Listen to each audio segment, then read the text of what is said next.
नमस्कार मित्रांनो, मी तुषार. मित्रांनो, संजय गांधी निराधार योजना तसेच श्रावणबाळ सेवानिवृत्ती योजना या लाभार्थ्यांसाठी मोठ्या आनंदाची बातमी आली आहे. 2500 रुपये हप्ता आता मिळणार आहे आणि त्याचा जो काही जार आहे तो जार प्रसिद्ध करण्यात आलेला आहे. आता हा हप्ता कोणाकोणाला मिळणार आहे आणि कधीपासून मिळणार आहे या व्हिडिओमध्ये आपण थोडक्यात जाणून घेऊया. तर व्हिडिओ शेवटपर्यंत नक्की बघा आणि आपल्या चॅनेलवरती नवीन असाल तर या चॅनेलला सबस्क्राईब करायला विसरू नका. चला तर व्हिडिओ सुरू करूया. तर मित्रांनो, तुम्ही इथे पाहू शकता संजय गांधी निराधार अनुदान योजना व श्रावणबाळ सेवानिवृत्ती वेतन योजना या अंतर्गत जे काही दिव्यांग लाभार्थी आहेत त्यांच्या अर्थसहाय्य रुपये 1500 रुपये वरून 2500 रुपये इतके करण्याबाबतचा हा 15 सप्टेंबर 2025 रोजीचा जार आहे. काय जार मध्ये महत्वपूर्ण माहिती सांगितली आहे ते समजून घ्या. प्रस्तावना पहा. ज्या संजय गांधी निराधार उदन योजना व श्रावणबाळ सेवानिवृत्ती वेतन योजना या योजनेअंतर्गत जे काही दिव्यांग लाभार्थी आहेत त्यांना मिळणाऱ्या अर्थसहाय्याबाबत यामध्ये वाढ करण्याबाबत जे काही संघटना असेल, स्वयंसेवी संस्था असेल यांच्या माध्यमातून शासनाकडे वारंवार मागणी व पाठपुरावा करण्यात येत आहे.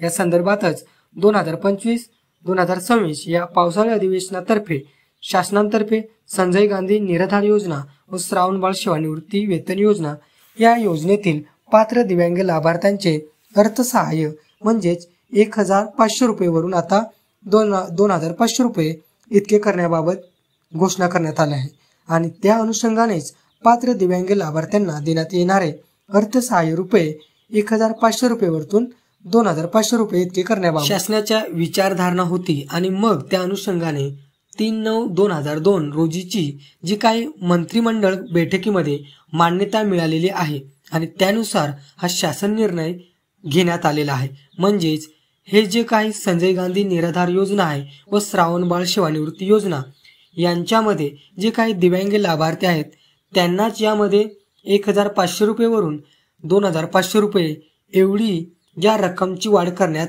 आलेली आहे. आता काय आहे महत्वपूर्ण शासन निर्णय ते समजून घ्या.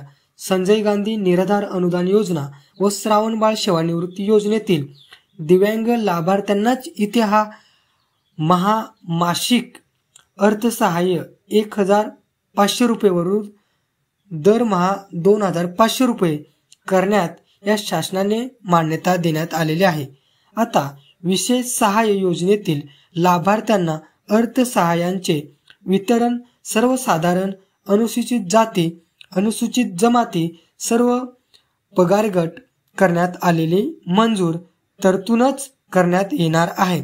आता यामध्ये सदर अर्थसहाय्याची जी काही वाढ आहे ती संजय गांधी निराधार योजना, श्रावणबाळ सेवानिवृत्ती योजना, इंदिरा गांधी राष्ट्रीय वृद्ध उपकार निवृत्ती योजना, इंदिरा गांधी राष्ट्रीय विधवा निवृत्ती व इंदिरा गांधी राष्ट्रीय निवृत्ती वेतन योजना या योजनेमधील जे काही दिव्यांग लाभार्थी आहेत फक्त त्यांनाच इथे लागू करणार आहे. आता भरपूर जण म्हणतात की हप्ता कधी येणार आणि कधीपासून जमा होईल. तर इथे पहा, त्यांनी सांगितलं आहे ही जी लाभार्थ्यांना अर्थसहाय्य आहे ते डीबीटी पोर्टलद्वारे आधार कार्डला जी बँक लिंक असेल त्या बँकमध्ये हे पैसे जमा होतील. आता कधीपासून तर सदरची वाढ ही माहे ऑक्टोबर 2025 पासून लागू करणार आहे. म्हणजेच ऑक्टोबर पासून ही जी वाढ आहे ती 2500 रुपये हे लाभार्थ्यांना मिळणार आहेत असं सांगण्यात आलं आहे. तर मित्रांनो, महत्वपूर्ण हा असा व्हिडिओ होता. आपल्या सर्व दिव्यांग लाभार्थ्यांना नक्की शेअर करा. धन्यवाद. जय हिंद, जय महाराष्ट्र.